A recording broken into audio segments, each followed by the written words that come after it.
طه ما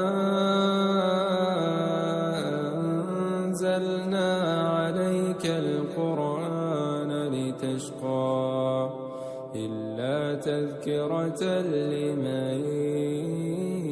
يخشى تنزيلا ممن خلق الأرض والسماوات العلى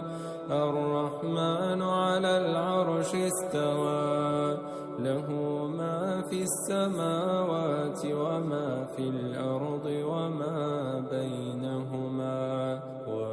بينهما وما تحت الثرى وإن تجهر بالقول فإنه يعلم السر وأخفى